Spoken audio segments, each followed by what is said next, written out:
This episode of The Partially Examined Life is brought to you by Masterclass.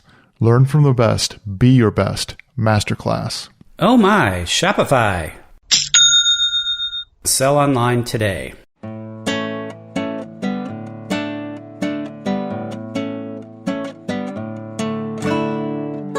You're listening to The Partially Examined Life, a podcast by some guys who at one point set on doing philosophy for a living, but then thought better of it. Our question for episode 327 is something like, what are alternatives to truth-telling? And we read Harry Frankfurt's essay On Bullshit from 1986. For more information, please see partiallyexaminedlife.com. This is Mark Linsenmeyer in Madison, Wisconsin, and while I do care that what I say is true, there are other competing, often compelling interests at play. This is Seth Paskin, not susceptible to the liberation which volitional necessity can provide in Austin, Texas. This is Wes Alwan, centrally interested in the truth values of my statements in Cambridge, Massachusetts. And this is Dylan Casey, blowing hot air with no concern for the truth at all in Madison, Wisconsin. All right, we had to have at least one person who's on the side of bullshit. Mine was ambivalent. Taking a stand. So we just recorded, or rather you all just recorded, a single week ago. Dylan and I are both about to go traveling, so we wanted to fit in one more episode before this all happened. And this was a short essay. It had been often requested. As we actually got into it, I felt like I want to know a little more about him and not just this article that I saw him talking about on Jon Stewart in 2006, I guess was when it got re-released as a little Bible-like book. But it's the same essay, exactly. And so I looked at a few other things and looked at some videos online, and I understand he's most famous actually for stuff in the free will debate from the late 60s, but maybe we'll return to him in a future episode. As an introduction to him, I was kind of sold. I really like this guy. He writes so clearly, so directly, and about in a very humanistic way, kind of what we were looking for when we were reading Grice. And we were saying, is this the right way to do analytic philosophy? Well, Frankfurt is giving us a different way to do analytic philosophy that's understandable by everyone. Still, I think pretty rigorous and very insightful. Yeah, he's great. Although I do admit that when I started reading, I thought, oh no, I don't know. I think we're in for another super analytic philosophy episode with lots of fine distinctions and boredom and so on. But as I read, he's a really sophisticated thinker, and it really grew on me, although it is, it's very precise. He's very precise. It is ironic that a 20-page essay on bullshit was turned into what was presented as a 70 to 90-page book. Was definitely not a book. It was sold as such. But in any case, really great. And the other essay that we read for today, superb. The importance of what we care about. The importance of what we care about. 1982. I didn't even want to mention that because I wasn't sure if everybody got to it. There's a little bit of a discovery here. I remember seeing the book show up in St. John's bookstore, and I picked it up, and I thought, oh, this little book. And in fact, it was a little book, and when we got the essay, which was 20 pages long, I didn't believe it because the book I remembered being like 60 pages long. I was like, how could it possibly be? Except for the magic of margins. Even the letters are spaced really far apart. Which really is funny. It is funny that it's on bullshit.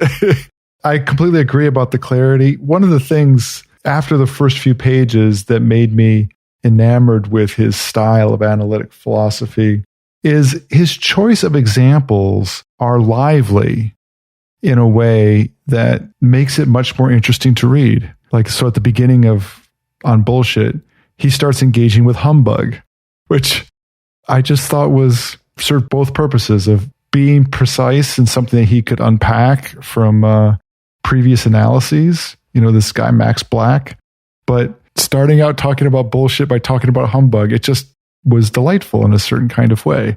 Yeah, I mean, that's not an example. He gets into examples, and he actually says... Fair enough. It's not an example, Mr. Precise. Well, he says, I'm not going to get into here varieties of... Humbuggery. I'm going to try to get the phenomenon.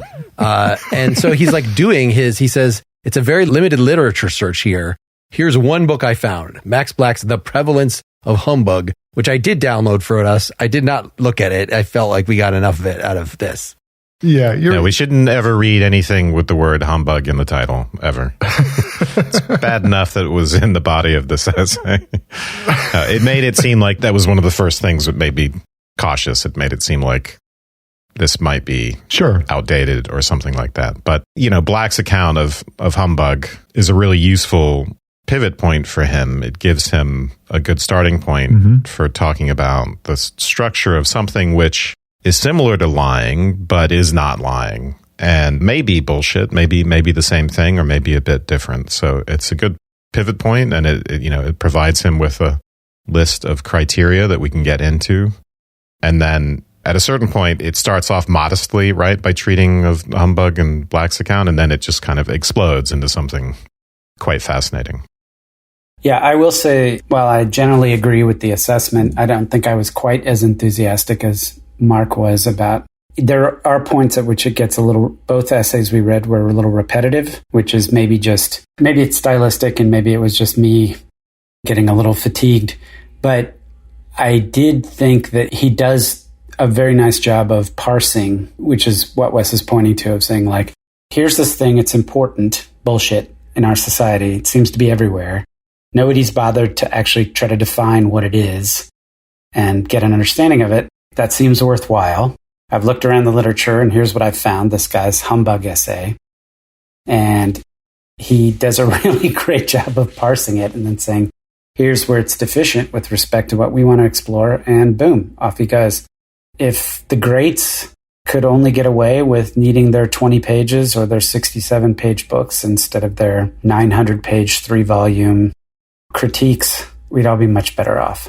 All right, we need to actually give the thesis. I know we want to work toward it, but let's just get it out there so it's on the table that bullshit is an attitude that is unconcerned with the truth of what you're saying. That spoiler alert, Mark. You have some other agenda, probably showing how knowledgeable you are, showing that you have something to say. And so you're saying things, but it is, as Dylan's intro, merely hot air. It has no informational. Well, this is a question. Bullshit can have all kinds of information. It could be true or false, but the bullshitting is unconcerned with the truth of what they're saying. I mean, you gave examples, I think, of what would be the aim, but I think you could come up with a long list of them. It's important also that because he starts out, right, so in starting with Black's definition of humbug and saying, so it's a kind of deception, it involves deceptive misrepresentation, which Frankfurt takes to mean it's deliberate and has something to do with the perpetrator's state of mind, which is to say it's a misrepresentation of the perpetrator's state of mind. So when we lie about something, it's not just that we're deceiving people, oh, there's a quarter in my pocket. It's not just that we're deceiving them about some fact of the matter. There isn't a quarter in my pocket. We seem to also be lying about what our state of mind is. And this is going to become important later on. It seems nitpicky, but we seem to be lying about what our state of mind is, that we believe that there's a quarter in our pocket. And that, according to Frankfurt, is the particular thing that Black has kind of seized upon, I think, with humbug. I think the idea is that humbug, regardless of whether it's trying to deceive us about a fact, is focused about giving us a false impression of our state of mind. Humbug has a specific intent. Just jumping into this 4th of July example will make it much clearer than talking about it abstractly. So when someone gives a big, grand speech at the 4th of July, a public figure, and says, maybe we should read it. Yeah. Consider a 4th of July orator who goes on bombastically about, quote, our great and blessed country whose founding fathers under divine guidance created a new beginning for mankind, unquote. This is surely humbug. Yeah. The important thing is not that they're lying. They don't care what the audience thinks about the founding father. They're trying to create an impression of themselves as a patriot.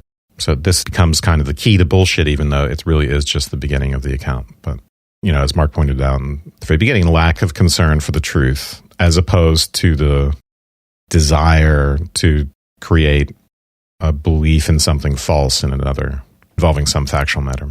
The thing he says right after that is this doesn't really quite capture the essential character of bullshit.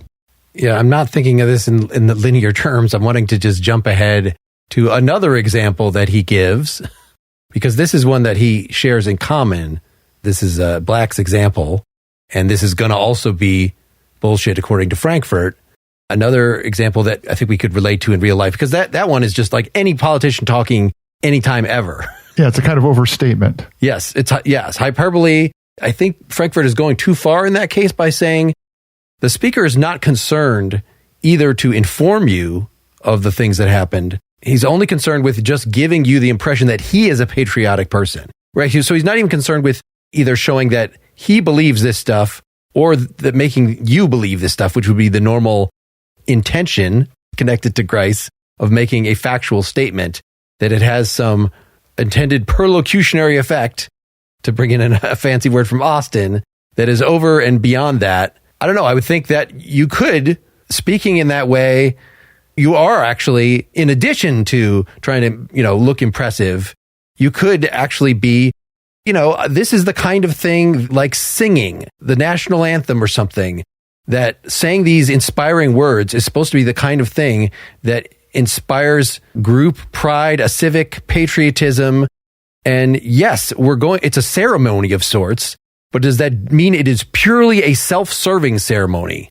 Or could it actually have a real function that is maybe not so concerned with the literal truth, but also not intentionally lying, and it has this civic purpose? Absolutely, it could. The examples he uses, as I was reading them, did not strike me as excluding other variations. And this is what Wes pointed to when he talks about this analytic method, right? That we're going to be like, well, what about this variation on the trolley problem? And what if it's 10 thin men versus 10 fat men, or there's 2 switches on the track, or the track is laced with, chicken fat, all the kinds of things that they do to try to tease out your intuition. What he was trying to do in the example of that speaker is to basically tease out the distinction between concern with the truth of their assertions and the belief systems of the hearer versus not. But that's not the extent to which the examples can be made. And I don't think it covers the full gamut of the discourse in which this could potentially take place. He gives the example of bull sessions, right? I had a little bit of trouble understanding that, yeah. What he's doing is he's looking at, it's a little bit, doing a bit of etymology, right? To tease out our intuitions about what we're getting at with bullshit. And he's looking at various different kinds of meanings that we get, So one of them involves shooting the bull or having bull sessions. And in that case, it's not a case of bullshit. It's actually a case in which people go into a situation and they know they want to talk about these personal, emotional-laden aspects of their life, religion, politics, sex. And we get a certain amount of leeway because we go in knowing we're not going to be taken seriously. The way Frankfurt puts it is that we can try out various thoughts and attitudes and see how other people respond, see what it's like to feel ourselves saying those things. And the purpose in that case is not to communicate beliefs, and there's no pretense of that. It's not bullshit because we're not pretending like we're trying to communicate our sincerely held beliefs. It's the same thing if you're doing stand-up comedy, or it's the same thing if you're in any kind of play frame, let's call it, in life. If you're at play as opposed to doing something literal, if you're doing something more figurative, then the same standards don't apply and the accusation of bullshit can't apply. And so what Mark is suggesting is that this 4th of July example really is more like the bull session example. It falls more within the play frame exception to the accusation of bullshit, which I think is a legitimate possible critique. As we saw from the Nietzsche essay and then from other episodes, Nietzsche's on Truth and Lie and a lot of other thinking about Nietzsche and other figures, untruth pervades social life, and it doesn't necessarily do that in a pernicious way. It's necessary in a way for the very reason that the bull session example highlights. I think that the example of a frame of play is a good one as an alternative, but even for the 4th of July example, thinking about what would feel like a typical politician, unless one possibility is that politician is just bullshitting in the way that Frankfurt would say, right? That's one possibility. I think another one of a frame of play is possible too, but something closer to an encomium or some kind of, I'll call it, even if it's overstated praise or primarily focused on the positive, right? Or a particular interpretation, those ways of speaking, it's not that they're unconcerned with the truth at all. In fact, I think that they are concerned with the truth.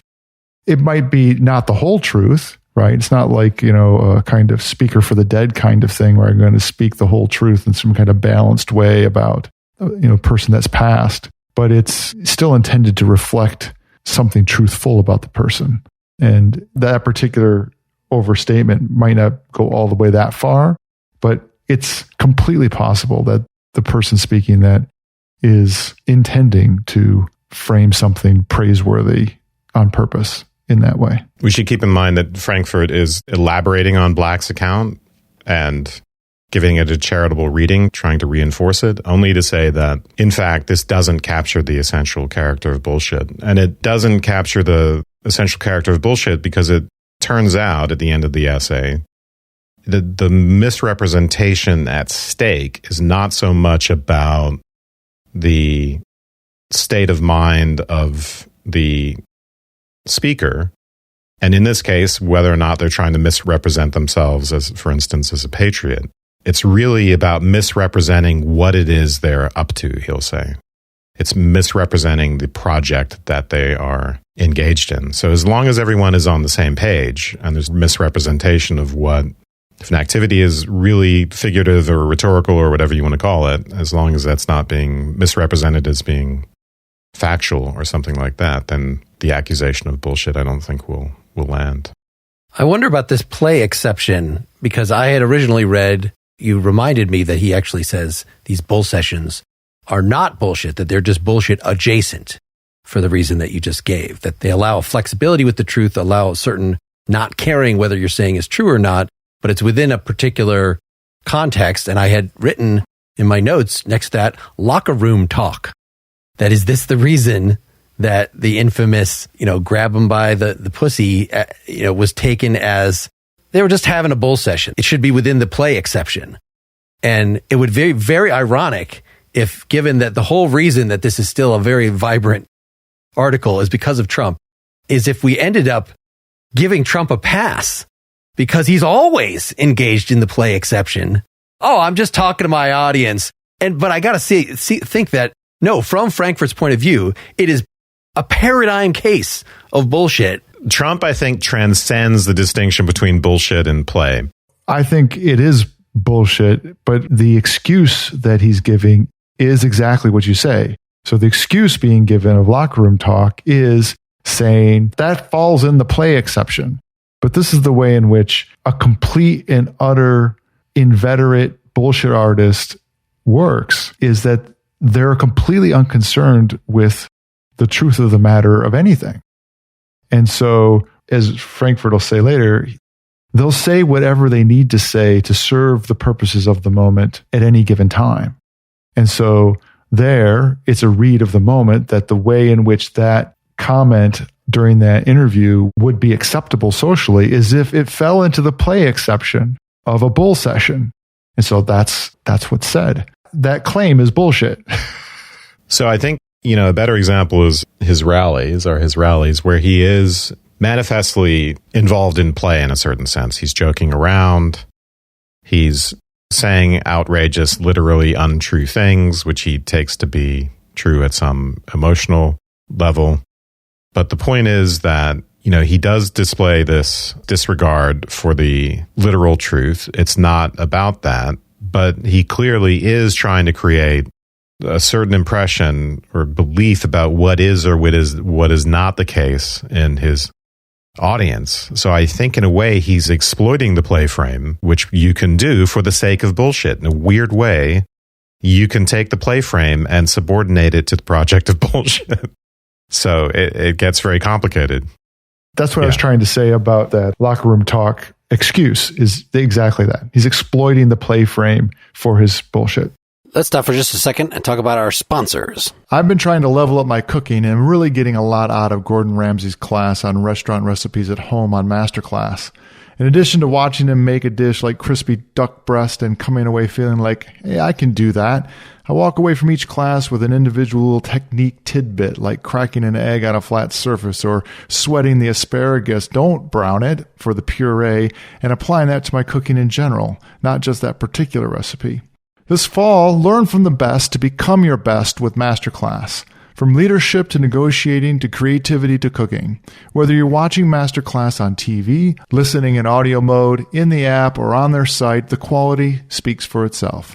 It's like Masterclass instructors are your own personal mentors that are going to help you reach the next level.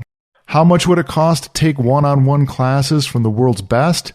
Easily, tens to hundreds of thousands of dollars. With a Masterclass annual membership, it's $10 a month. Memberships start at $120 a year for unlimited access to one-on-one classes with all 180-plus Masterclass instructors, like former FBI Chris Voss's negotiation class and Esther Perel's teaching relational intelligence.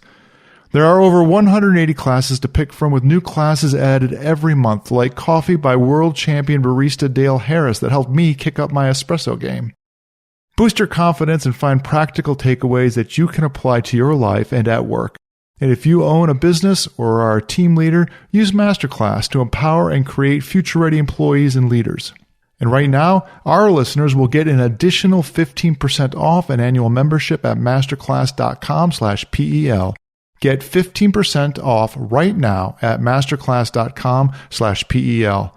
masterclass.com/PEL. Are you selling a little or a lot? Shopify helps you do your thing however you cha-ching. Shopify is the global commerce platform that helps you sell at every stage of your business. From the launch your online shop store stage to the first real-life store stage, all the way to did we just hit 1 million orders stage, Shopify is there to help you grow. Whether you're selling Augustinian apricots or offering ontological office furniture, Shopify helps you sell everywhere. From their all-in-one e-commerce platform to their in-person POS system. Wherever and whatever you're selling, Shopify's got you covered. Shopify helps you turn browsers into buyers, too, with the internet's best converting checkout. 36% better on average compared to other leading commerce platforms. Sell more with less effort thanks to Shopify Magic, your AI-powered all-star. And what I love about Shopify is how, no matter how big you are or how big you want to grow, Shopify gives you everything you need to take control of your business and take it to the next level. Shopify powers 10% of all e-commerce in the United States. And Shopify is the global force behind Allbirds, Rothy's, and Brooklinen, and millions of other entrepreneurs of every size across 175 countries. Plus, Shopify's award-winning help is there to support your success every step of the way. Businesses that grow, grow with Shopify. Sign up for a $1 per month trial period at shopify.com/PEL. Make sure that PEL is all lowercase. Go to shopify.com/PEL, all lowercase, to grow your business no matter what stage you are in. Shopify.com/PEL. Well, and I think it might be the case that even in these so-called bull sessions, that the ambiguity is there. I think we talked about this recently in terms of irony, that you can use irony just as sarcasm, or you could use it as, well, I'm not sure if I really mean this or not. I'm just going to say it to see how it sounds. I'm going to maybe draw out the logical consequence. Maybe this is what Plato is doing in the Cratylus and other circumstances. And maybe you don't know till you're done. And maybe the people in the discussion have different opinions about whether this was all in play or not. I guess I never thought of irony being play. I thought that in its intention, but we'll have to have another episode on what actual irony is, right? You take a kind of distance from what it is you're asserting, right? So it's much like being in the play. Yeah. So yeah, and that is something that bullshit is definitely doing, that you're saying, I'm trying to achieve some purpose, whether it is a ceremonial purpose, whether it is giving lip service to something that somebody else has told you have to do, but you really don't see the point of doing it. There's many different reasons. And so, it's not a dedication towards truth, it's dedication towards some other purpose, such that what you say is not to the point. And this is what I was trying to say before. He actually says in here on, this next page here, 13 in our PDF, that it's one of the ways of interpreting this is it's hot air. It is, when we characterize talk as hot air, we mean that what comes out of the speaker's mouth is only that. It is mere vapor. His speech is empty without substance or content. His use of language accordingly does not contribute to the purpose it purports to serve. So Dylan, you're absolutely right that he also said before, well, you can actually say true things. You can say, blatant lies. It's not that it's nonsense, but that it is not to the purpose. And so I think the hot air thing is just a way of saying it is not on point. Yes. I struggle with a sense in which the speaker, the bullshit artist, versus, let's say, the ironist. I struggle understanding the level at which intention or self-awareness comes into play between those two, because it does seem in the same way that a liar is aware that what they're saying is untruthful and is in some sense aware of and has, I don't want to say fidelity to the truth, but at least it is the existence of truth and is trying to, somebody who's speaking ironically is certainly aware of what the actual facts on the ground are. And they are trying to say something in distinction to that or set up some kind of frame where what they're saying, I'm just not sophisticated enough to be able to define irony. But my point is you get, I hope, that there's an awareness of reality or truth or the as is or the state of affairs, that what he's saying is for the bullshit artist, it's irrelevant. It doesn't really matter what's actually the case because what they're saying is said as a function of trying to project or accomplish something about themselves. It's not about some shared environment that we would call the world that they're trying to convey, but instead it's about them. That's the Humbug Black example, but it's really going to turn out to be not exactly to be a misrepresentation of them, but as he puts it, a misrepresentation of what it is they're up to. So it's not the state of affairs. We can read the part if you want, but basically it's not about the state of affairs. It's not about the speaker's beliefs. What he's attempting to deceive us about is his enterprise. He misrepresents what he's up to, which is to say, and this goes back to the idea of hot air and purpose. There's kind of a telos, to be pretentious, another variant of bullshit, but there's a telos to the conversation, to the discursive activity. There's an innate purpose, or at least a represented purpose. And bullshit misrepresents the purpose of the particular discursive activity one is engaged in, something that bull sessions do not do. They are explicitly within the play frame. The play frame is advertised, so they're not bullshit or bullshit adjacent. It's that misrepresentation of the goal of one's speech, which is really important. And this is where things can get complicated depending upon, say, a public figure who is manifestly, it sounds like they're in an overstated play frame kind of speech, but for lack of a better term, there are clearly intentions at play. And there are things being persuaded of that are maybe not associated with the content directly. And there's a funny kind of splatter effect, right? You say, in being unconcerned with the truth of the whole of what you're saying, you say enough things that might touch enough people in a particular way that you're able to be persuasive in some way. And to me, that's one of the characteristics of a bullshit artist, right? Is that they're in being unconcerned with the truth of things and it being sort of the conditions under which they're hiding their concern for what the aim is at. I forget how exactly you put it, Wes, but what the aim of the misrepresenting the purpose of the misrepresenting the purpose. So it's not just being unconcerned, but actually they are in their speech lying about the purpose for which the conversation is going. Are there not activities, ceremonial activities, that it's ambiguous what the purpose actually is, even to the people engaged in it? So if you have to recite your prayers every day, the official purpose is to directly praise God in a way that you feel it and stuff. But a lot of times, if it's a routine, you're not going to be in the mood, you're not going to feel it. So what is the purpose? Is it bullshit every time it comes out of your mouth? Or is it, in fact, a conscious habit of trying to get yourself, oh, if you don't feel it, just fake it till you feel it. Even to every time you say, I love you to someone in your house, maybe you don't feel it at that moment. Is it bullshit? Should you only say it when you are actually feeling it right then?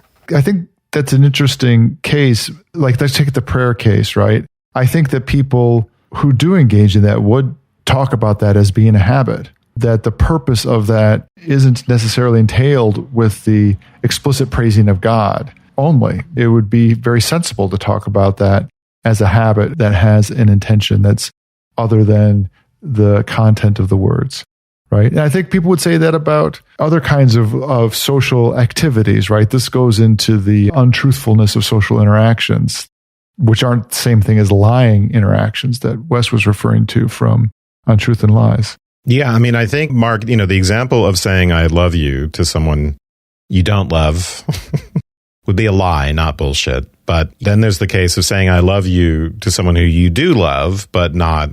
You might not be feeling it that second. You're not feeling it in that particular moment. That's a very subtle case, and I don't know how to. I guess the word love is ambiguous enough.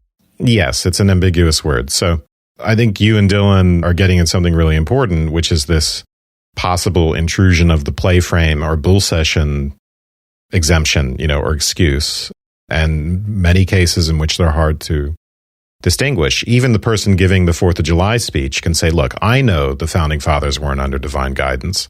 My audience knows that. We're not that stupid. We're trying to get ourselves into a certain state of mind, into a certain worshipful emotional state towards our country.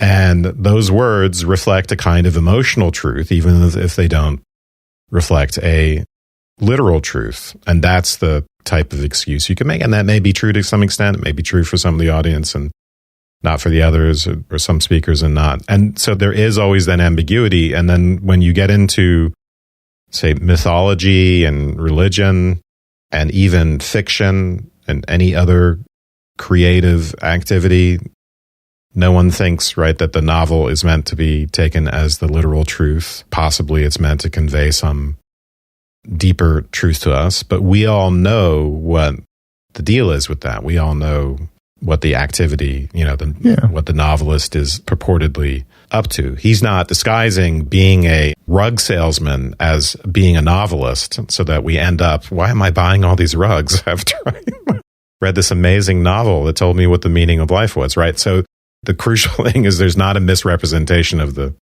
discursive activity. That James Joyce was just trying to show us how smart he was. I mean, this just might be another example, but if someone says, I have the best kids that ever lived. My parents are the best parents ever, right? Actually, I took a survey. Right. So when are we bullshitting and when are we just being figurative? Or I would adamantly say that person who says those things isn't bullshitting, but it's also not true that they're lying. This is where the whole thing about truth and lying, well, I mean, you gave the example with novels, right? It's more complicated about what you mean by it. And it takes two to tango. It really depends in part on who your audience is, whether you can be construed as misrepresenting what it is you're doing. And so, this type of thing happens all the time where people are getting offended because they don't actually understand that someone is in the play frame. They don't understand what the other person is up to, or they pretend not to understand, which I think is often what's going on. The other thing that Frankfurt will challenge here after he kind of gets out of this humbug section is the idea that bullshit necessarily involves some sort of carelessness because, look at advertising, look at public relations. Exquisitely crafted bullshit. Even if bullshit is, it involves a lack of concern for the truth. It's not a lack of concern in general. And it's not the liar's concern, which is to make you believe something that's false for whatever reason. I mean, some fact, something that's not the case. But it is concerned with something, and it can be done with great craftsmanship, just like novel writing. You can be a bullshit artist of incredible talent. I was put in mind of the experts on TV. Now that we have this 24-hour news cycle and they're constantly bringing in former chief of staff for so-and-so, former defense, blah, blah, blah, to comment on the situation. And this is a person who's possibly credentialed, possibly those credentials are relevant to the situation at hand, and whose job is simply to fill some portion of time and respond to speculative and meaningless questions from a news person, and I guess perpetuate their own career so that they can come back again at some point in the future. I mean, to me, that's actually exactly what it's almost like that's the bullshit cycle, or that's a career in bullshitting, is to be, or just maybe previously an expert witness in court. Although you would think there would be some stronger connection to evidence there than you would have like on MSNBC or CNBC or whatever. I just want to say it depends, right? And so then you immediately want to get into, well, what's a bullshit detector? When do you know it's bullshit? How does bullshit reveal itself? It's not the case that everybody who is an expert witness, or even anybody who is interviewed on a news show, is a bullshit artist, right? But it's also true that not everybody who has the named credentials that you ought to believe them is not bullshitting you.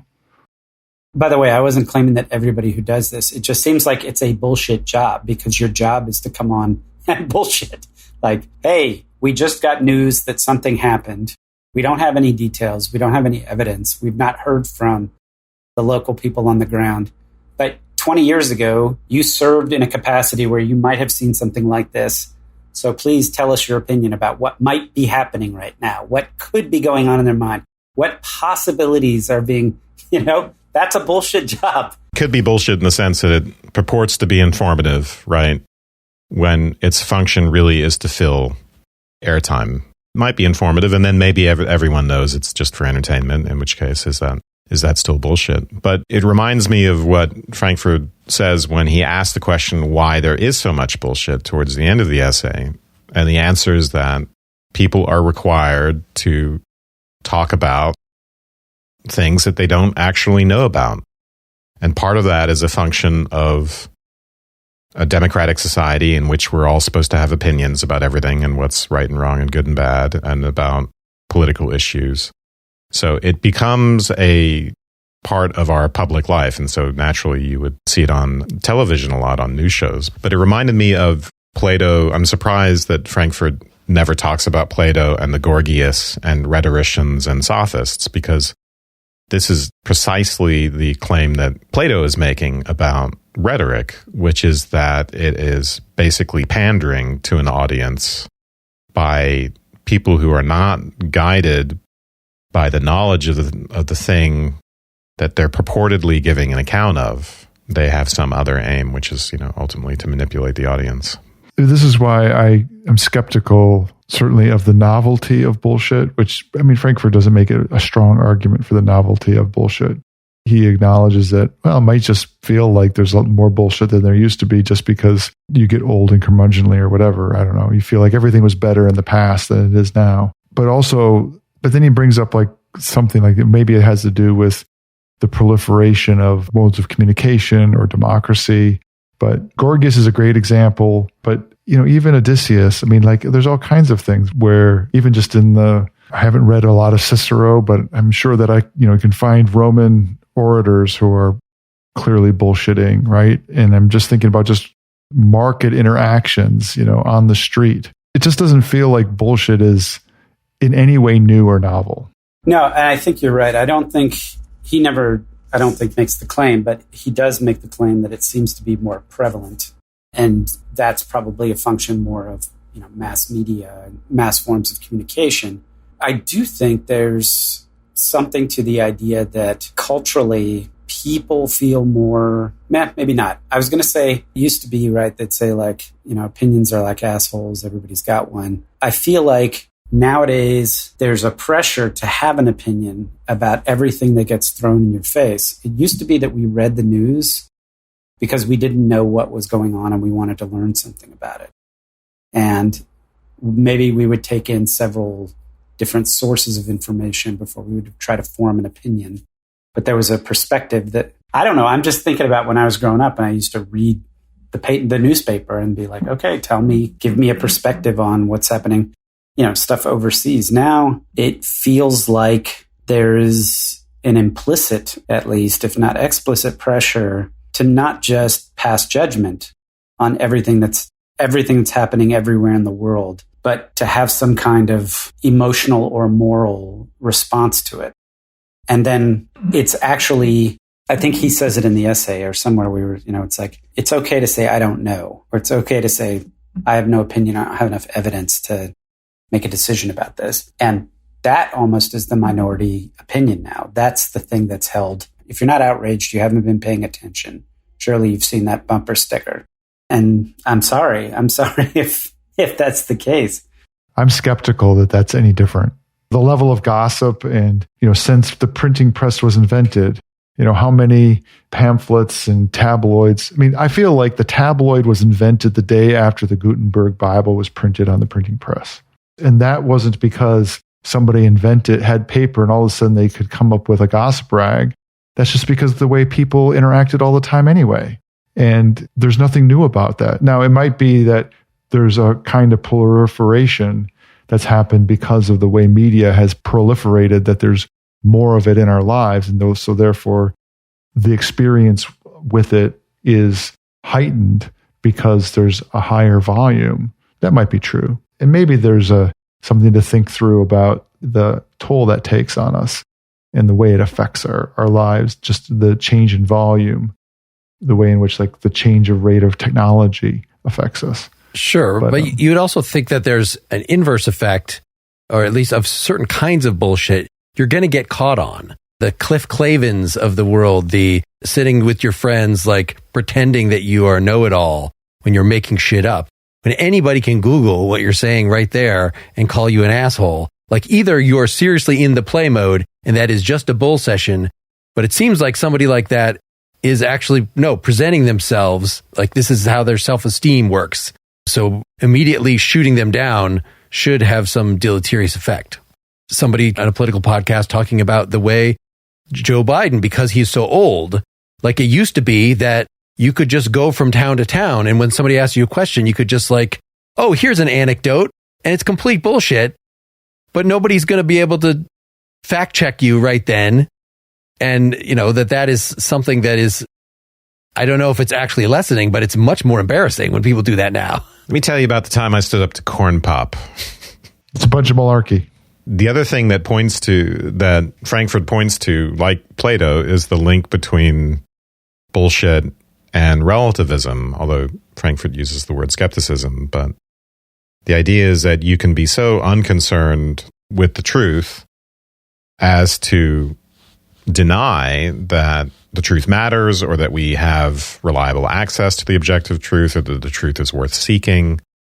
So there's this rejection of the possibility of knowing how things are, anti-realism. That kind of relativism gets coupled with this retreat into the ideal of sincerity. So the idea we can be honest about ourselves instead of external reality. It's to speak our own particular truth. It goes along with the kind of therapeutic culture we live in and the idea people have of what therapy is. So I thought this was kind of a cool way to end the essay by suggesting that sort of sincerity itself is bullshit, because it is not the case that it's easy to know ourselves, or that we have this easy access to our own inner truth and inner lives, while we don't have access to what is the case about the external world. In fact, the inner world is harder to know in many ways than the external world. So that, when you represent yourself as being authentic by talking about yourself and by despairing of talking about what is the case outside of oneself, that in a way is bullshit. I get it. And when I read that, it felt a little too cute by half when he ends the essay. Insofar as this is the case, sincerity itself is bullshit. I get it, right? But, in this case, it is a form of sincerity, right? It's sincerity as a pose, in which case it's sincerity as that's insincere. It's insincere sincerity. And then I thought that was sort of Well, sometimes people believe their own bullshit, which is a new wrinkle.